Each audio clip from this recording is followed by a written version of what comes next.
Boa noite a todos. Boa noite. Que alegria. Hoje, 11 de setembro de 2018, nós estamos reunidos para estudarmos o livro No Mundo Maior. Hoje é o nosso estudo de número 57. Estamos estudando ponto a ponto a palestra, nós não sabemos o nome do palestrante, uma palestra no mundo espiritual em torno do sexo. Então, vamos continuar a palestra e comentando sempre que necessário. A leitura será feita pelo nosso irmão Roger. Que Jesus nos conduza.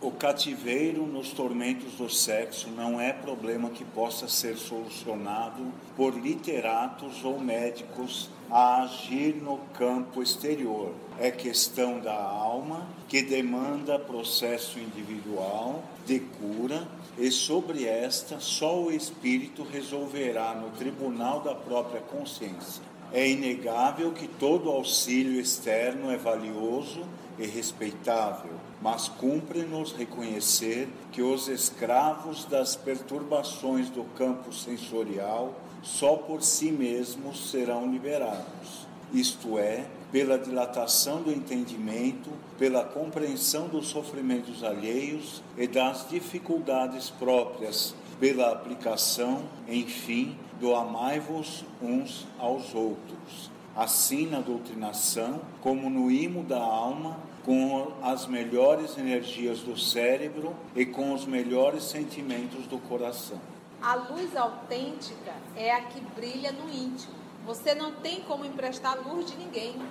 E toda luz que vem de fora, ela projeta a sombra. Desse parágrafo aqui, o mentor nos fala desse movimento interior e íntimo. O processo da educação sexual é intrínseco. E ele vem aqui em pormenores, olha só. Ele já começa com uma palavra cativeiro. O cativeiro é um regime de prisão. Prisão é você não tem liberdade para sair. Então, quem está nesse regime, como ele coloca o termo, o cativeiro, nos tormentos do sexo, a pessoa fica 24 horas. Tudo em torno do sexo. Se olha para um homem, já idealiza. Se olha para uma mulher, já idealiza. Se olha para uma sainha curta, já idealiza. Se olha para um momento na TV, já idealiza. Se olha para uma frase de um amigo, já idealiza. E não consegue sair, não consegue fazer um movimento de saúde psíquico-emocional. Por quê? Porque está preso. Por mais que a pessoa queira, ela está aprisionada. Então, eu acho que o primeiro movimento para qualquer tratamento é você reconhecer, somos nós reconhecermos a patologia. Fazer esse movimento, eu tenho que dar, nesse movimento de humildade, da mão à palmatória. A quem? Ao mundo? Não, a mim.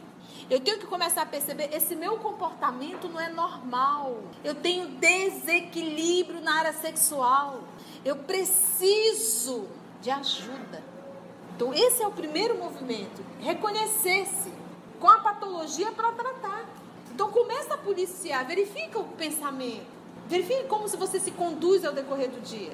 Então, ele vem, o cativeiro nos tormentos do sexo. Tormento, outra palavra firme. O tormento, ele não traz paz, traz inquietação. Então, se aquilo não te traz paz, te traz uma inquietação, uma perturbação, é um tormento.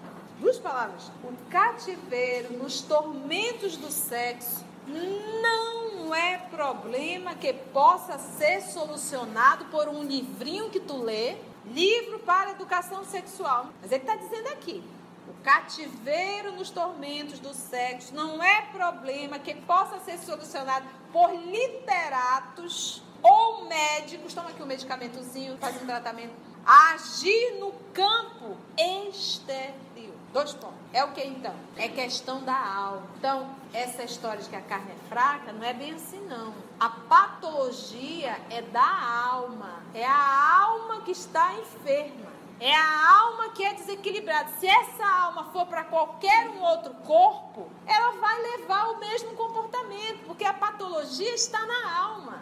Não é problema que possa ser solucionado por literato. É questão da alma, que demanda processo individual de cura. Por exemplo, aqui nós estamos há quase 4 semanas só levando lições correções, advertências, orientações, beleza? Beleza. Literatura. Nós estamos fazendo um movimento aqui, a espiritualidade amiga, de tentar mexer com as nossas encrencas. A gente percebe isso. Mas se eu não fizer lá fora, no meu dia a dia, esse movimento interior para eu me esforçar, para educar, vamos dizer que eu tenho visto que às vezes eu não realizo fisicamente falando, mas psiquicamente eu realizo. E se nós formos estudar Gênesis, pensou, aconteceu.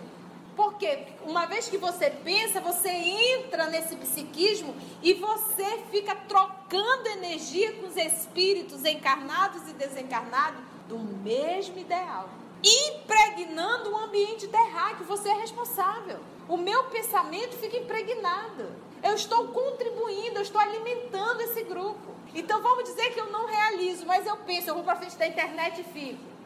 A minha conversa é sempre de baixo salão. Os meus pensamentos sempre idealizando.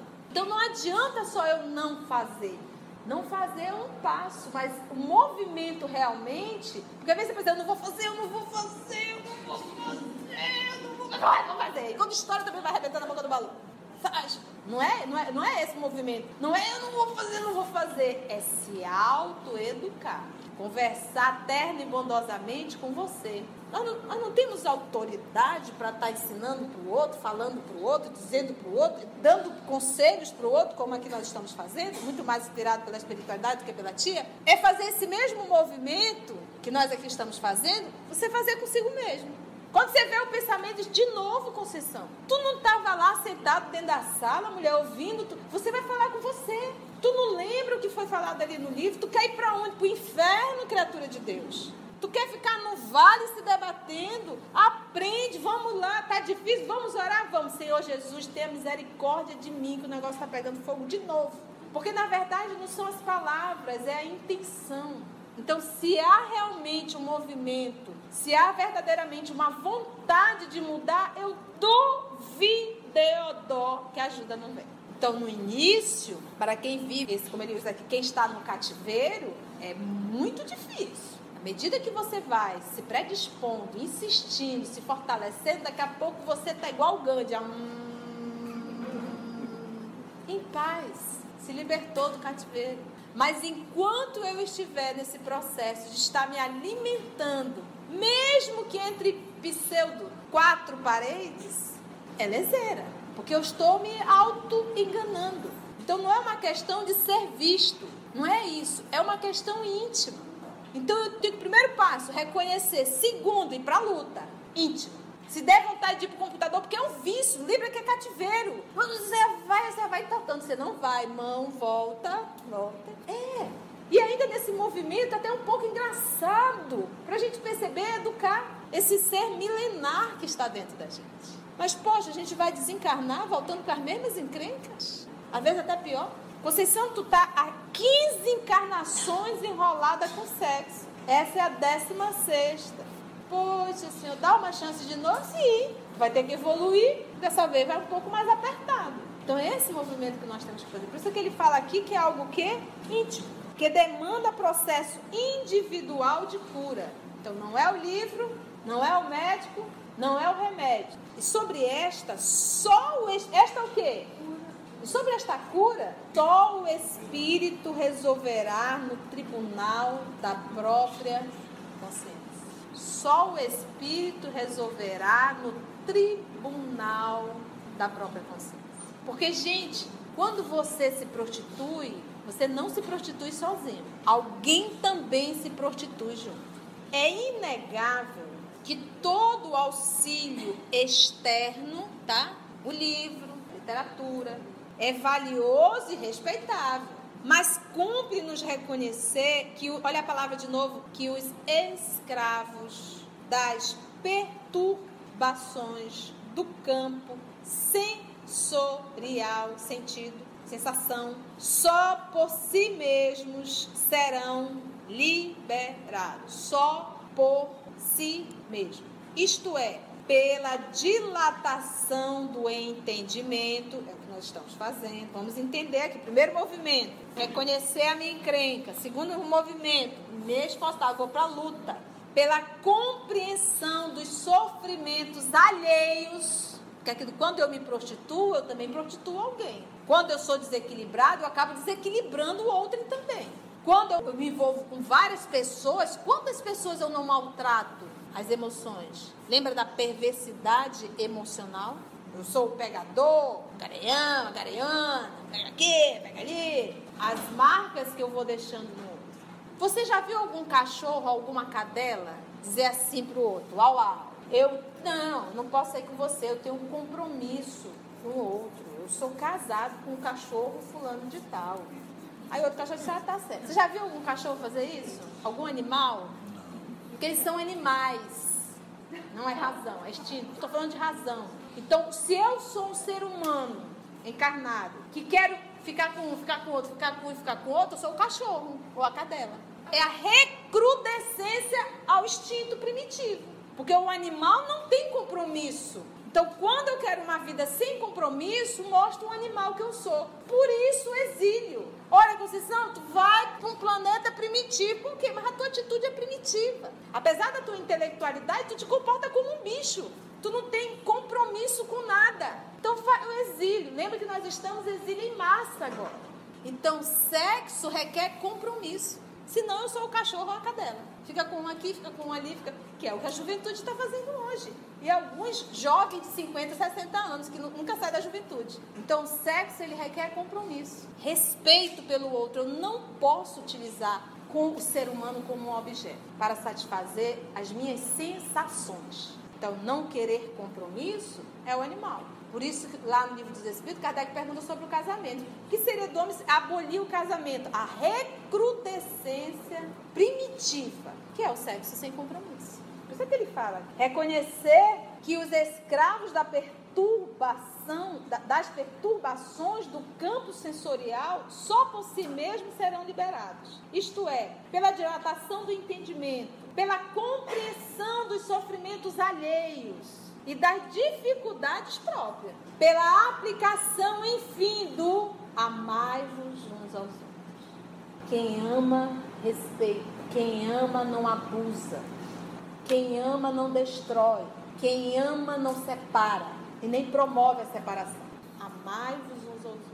Assim, na doutrinação, como no íntimo da alma, com as melhores energias do cérebro e com os melhores sentimentos do coração. O amai-vos uns aos outros. Notei, diz André Luiz, que a fala, a preleção, terminara em meio ao respeito geral. Pensa aquele silêncio, ninguém respira. A palavra do mensageiro fascinara-me.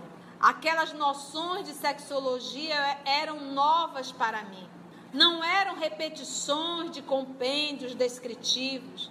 Não eram fruto de frias observações de cientistas e escritores, preocupados em armar ao efeito com palavras balofas, Muita palavra difícil que não diz nada.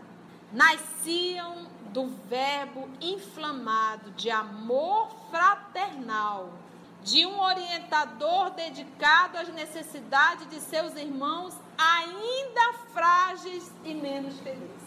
No livro Consolador, Emmanuel faz uma pergunta sobre se deveria existir instituições que abordassem, nos educassem a área sexual. Emmanuel disse sim, seria muito bom. Vamos chamar aqui Emmanuel para comentar essa passagem aqui. Porque o que o André Luiz diz aqui? Ele disse, não ouvi palavras vãs, palavras mortas. Nasciam do verbo inflamado, de amor fraternal, de um orientador dedicado às necessidades de seus irmãos, ainda frágeis e menos felizes. Então, o movimento maior desse mentor era exatamente o quê? O que movia ele? O amor. 111, o Consolador. É justa, se perguntaram para Emmanuel, a fundação de institutos para a educação sexual? Resposta de Emmanuel. Quando os professores do mundo estiverem plenamente despreocupados das tabelas administrativas, dos auxílios oficiais, da classificação de salários, das situações de evidência no magistério, das promoções, etc., para sentirem nos discípulos os filhos reais do seu coração, será acertado cogitar-se da fundação de educandário dessa natureza, porquanto haverá muito amor dentro das almas, assegurando o êxito das iniciativas. Então, até para falar de sexo, para fazer esse movimento de educação, quem vai falar teria que amar muito. É por isso esse nosso educador aqui, esse orientador. Olha o que o André falou, o que moveu ele era o amor. Os professores do mundo, todavia, considerado o quadro legítimo das exceções, ainda não passam de servidores do Estado, angustiados na concorrência do profissionalismo. Na sagrada missão de ensinar, eles instruem o intelecto, mas de um modo geral, ainda não sabem iluminar o coração dos discípulos, por necessitados da própria iluminação. Porque ele acabou de dizer, olha, o movimento é todo interno, a educação é toda interna. Como fazer esse movimento se quem vai ensinar não ama como um filho? Imagina uma pessoa desestruturada, às vezes um professor se envolve com a menina, a professora se envolve com o menino, ele mesmo incita a sexualidade. Então, como iluminar se não iluminei a mim mesmo? Por isso é que ele diz, para fazer esse movimento, foi o que o André percebeu aqui, olha. Nasciam do verbo inflamado, de amor fraternal, de orientador dedicado às necessidades de seus irmãos, ainda frágeis e menos felizes. Fizera-se em torno certa movimentação. Compreendi que os presentes poderiam formular perguntas relativas ao tema da noite. E, com efeito, fizeram-se várias indagações com respostas preciosas, por elucidativas e edificantes. Então, nós vamos ver agora perguntas e respostas dadas por esse nosso amigo espiritual. Então, vamos ver as perguntas aqui. O inquérito educativo continuava proveitoso quando um companheiro ventilou certa questão que me aguçou a curiosidade. Venerável instrutor, disse reverente, nos últimos tempos na Terra, os psicologistas encarnados, em número considerável, esposaram os princípios freudianos como base de investigação dos distúrbios da alma. Para o grande médico austríaco, Freud, quase todas as perturbações psíquicas se radicam no sexo desviado. Alguns discípulos dele, porém, modificaram-lhe algo as teorias. Porque um dos discípulos de Freud era Jung. E aí foi quando houve essa divisão, vamos dizer assim. O Jung foi tomando um caminho e Freud não abriu mão. Então ele fazia uma redundância. Todo o distúrbio, todo o desequilíbrio, toda a dificuldade, se você for fazer uma análise, daí a psicanálise, ele como pai da psicanálise, quando ele ia fazer o movimento da psicanálise com outro, ele se deparava com o quê? Sexo. Fez com outro, sexo. Aí ele fez uma redundância. Colocou aquilo como uma redundância. Todos. Fez redundância já. E aí Jung discordou, foi quando ele veio com o inconsciente coletivo, né? Corrigindo a tese das alucinações eróticas que a psicanálise aplicou largamente às próprias crianças, no estudo dos sonhos e das emoções, pensadores eminentes apuseram a afirmativa de que todo homem e toda mulher são portadores do desejo inato de se darem importância, o qual os compele a manter impulsos primitivistas de dominação. Outros expoentes da cultura intelectual asseveram, a seu turno, que o ser humano é repositório de todas as experiências da raça, trazendo consigo vasto arsenal de tendências para determinadas linhas do pensamento. O consulente, né, que é essa pessoa que está consultando, fez uma pausa ante o silêncio geral que reinava em derredor de sua valiosa indagação, e a pergunta ainda prosseguiu. Não é uma pergunta, é uma palestra. Mas você vê que é alguém que entende do assunto, era alguém dentro da área. Sabemos hoje, distanciados do corpo denso de carne, que a vida do espírito é desconcertante em surpresas para a ciência terrestre. Entretanto, já que nos consagramos à tarefa de auxiliar os companheiros torturados da crosta planetária, não poderíamos receber elucidações adequadas a respeito com o fim de passá-las adiante? Esse é o intuito dele. O sábio instrutor não se fez rogado e esclarecer. Já sei o que deseja. Refere-se você aos movimentos da psicologia analítica chefiados por Freud e por duas correntes distintas de seus colaboradores.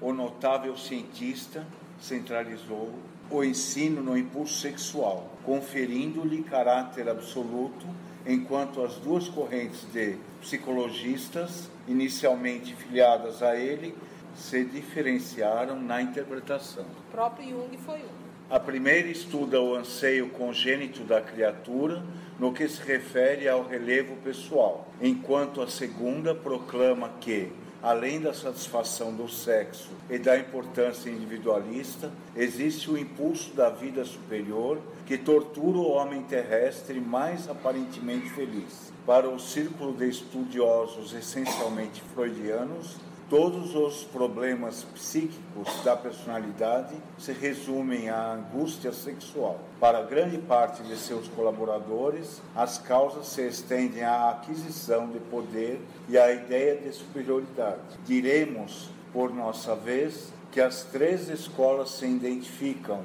portadoras todas elas de certa dose de razão, faltando-lhes, todavia, o conhecimento básico do reencarnacionismo. Representam belas e preciosas casas dos princípios científicos, sem, contudo, o telhado da lógica. Não podemos afirmar que tudo, nos círculos carnais, constitua sexo, desejo de importância e aspiração superior. No entanto, chegados à compreensão de agora, podemos assegurar que tudo na vida é impulso criador. Todos os seres que conhecemos, do verme ao anjo, são herdeiros da divindade que nos confere a existência, e todos somos depositários de faculdades criadoras. O vegetal, instigado pelo heliotropismo, surge na paisagem, distribuindo a vida e renovando-a.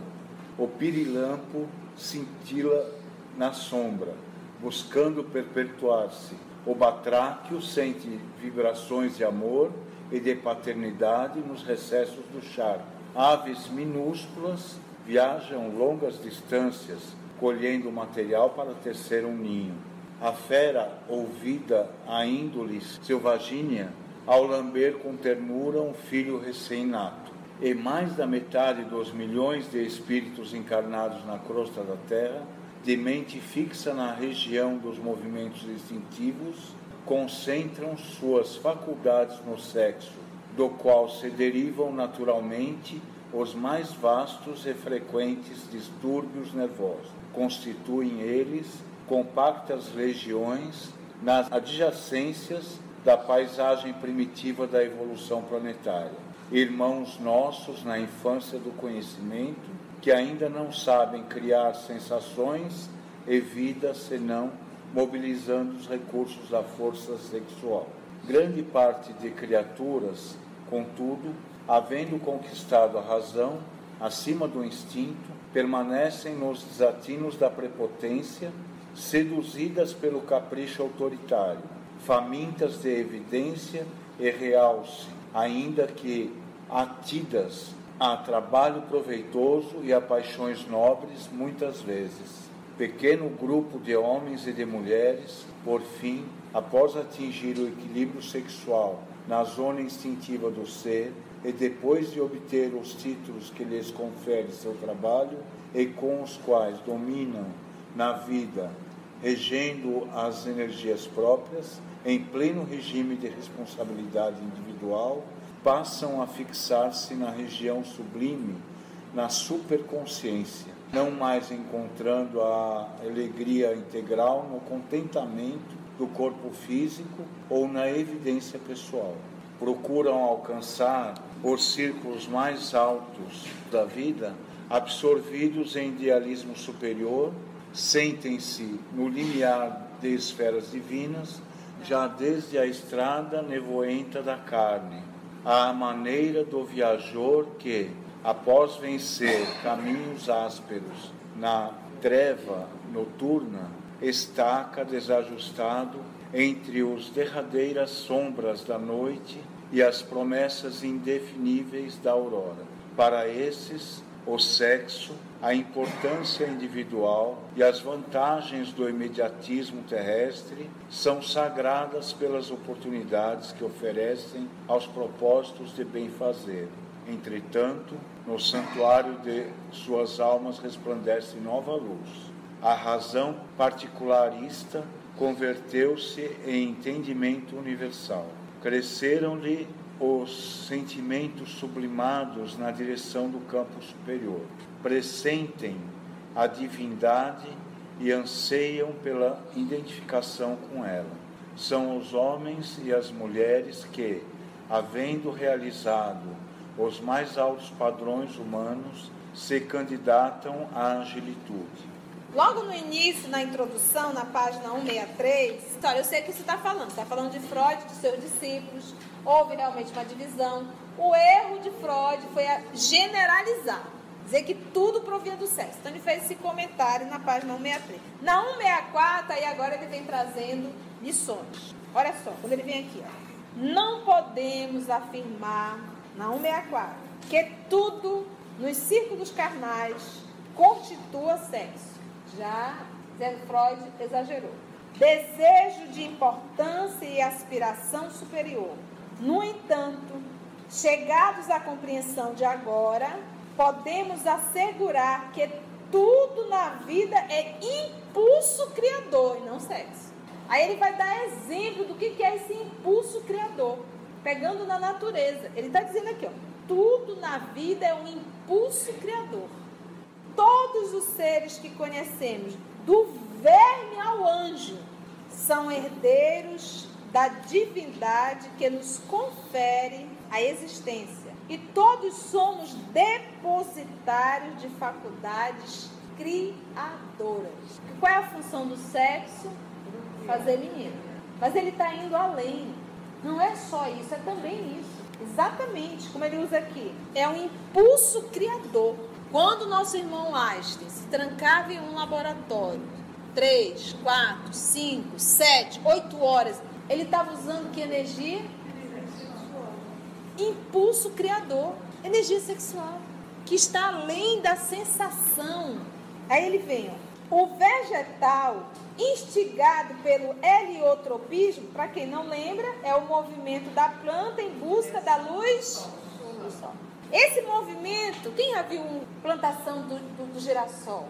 Coisa mais linda. Ele vai procurando o sol. E esse próprio movimento da planta? O feijãozinho. O vegetal instigado pelo heliotropismo surge na paisagem, distribuindo a vida e renovando. Quando você coloca lá, a nossa irmã lembrou da sementinha? Você coloca lá a sementinha, quando ela germina, a plantinha vai saindo, ela vai em busca do quê? Da luz. Isso é o quê?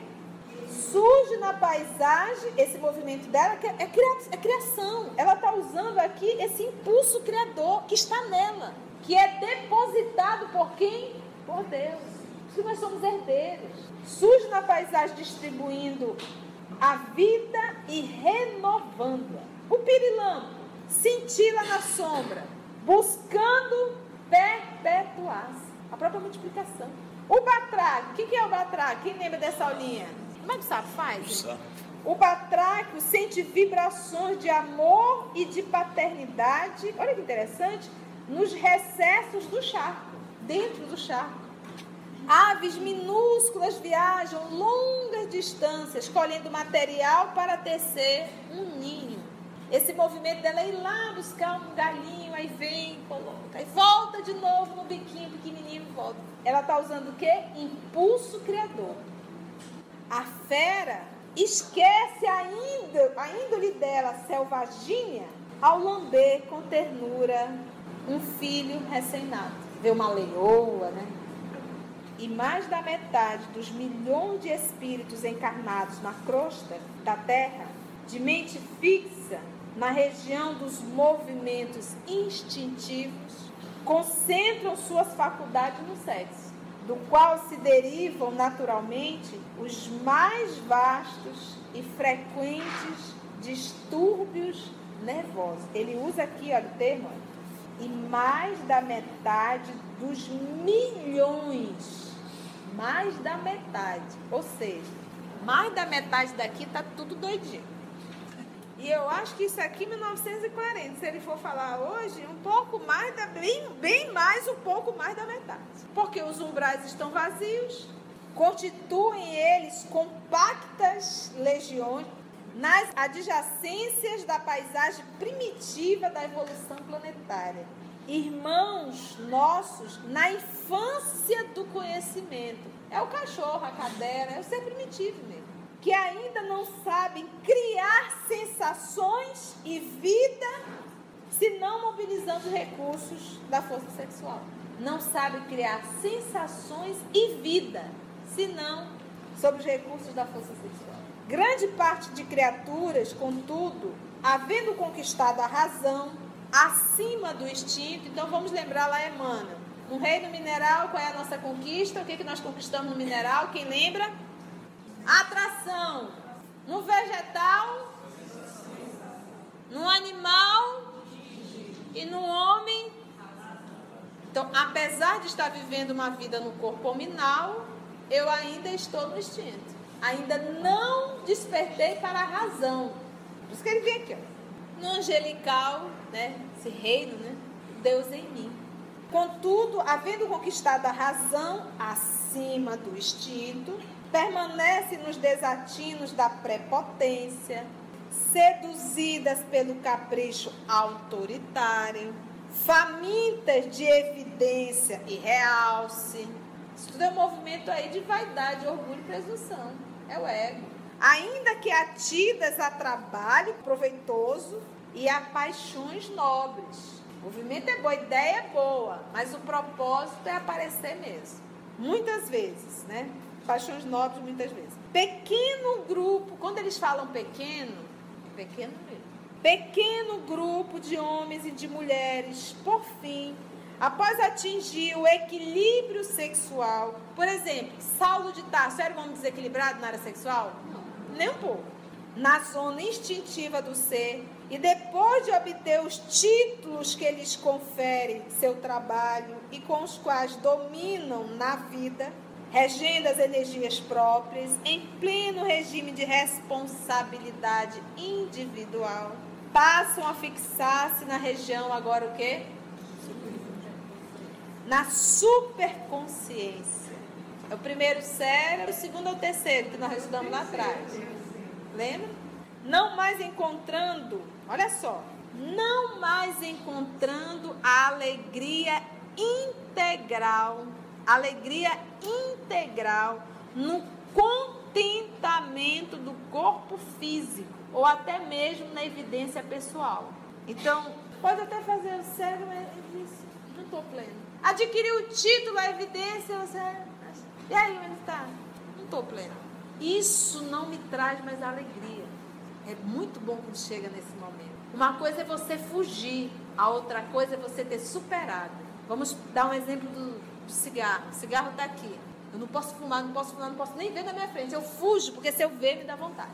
Um exemplo, tá? Eu nunca fumei nessa carração. A outra coisa é o cigarro estar aqui, a fumaça subindo e ele não tem absolutamente nenhuma influência sobre mim. Superou. E eu não fico mais aquela pessoa que fica criticando. Você fuma? Você não deveria fumar? Isso faz muito mal. Eu fumei há muito tempo atrás. Normalmente essa pessoa que quer ser esse controlador da vida alheia é porque, em verdade, ele não está conseguindo controlar a si próprio. Aí ele quer controlar a vida do outro. E aí, gente, como é que vocês estão? Todos em paz? Vamos orar? Meus irmãos, aproveitando esse momento, neste ambiente de estudo e oração, vamos aproveitar, cada um de nós, para fazermos uma autorreflexão. conversarmos um tanto com o nosso anjo de guarda, o nosso amigo espiritual, sobre tudo aquilo que temos aprendido, em particular sobre esse capítulo. Será dado alguns minutos para cada um de vocês nesse momento, aproveitando o ambiente, para fazermos uma reflexão e até mesmo uma oração. É um pouco de nós, Senhor Jesus, mas o Senhor nos conhece, até mesmo naqueles pontos que temos vergonha de reconhecer a nós próprios. Nos ajuda, Senhor. A luta é grande, é enorme. A educação das sensações, a própria educação da alimentação, os prazeres, os desejos, ainda nos fascina, ainda nos envolve, nos aprisiona. Temos ainda muita dificuldade para sentir, para viver a vida espiritual, mesmo ainda no corpo físico, para nos identificarmos como espírito e não como corpo, matéria perecível. Ajuda-nos, Senhor, a adentrar na razão, na lógica, no bom senso. Ajuda-nos a crescer, a sair apenas desse movimento instintivo e buscarmos a emoção, o coração, o amai-vos uns aos outros. Muito obrigada, divino amigo, por esse momento de estudo entre amigos, encarnados e desencarnados. Nós te agradecemos a presença desses amigos desencarnados que nos inspiraram e nos conduziram. E nós te agradecemos, Senhor, o amor que o Senhor deposita em cada um de nós. E principalmente, Senhor, por nunca desistir da nossa evolução. Obrigada, amor de nossa vida. E obrigada a todos vocês, amigos espirituais.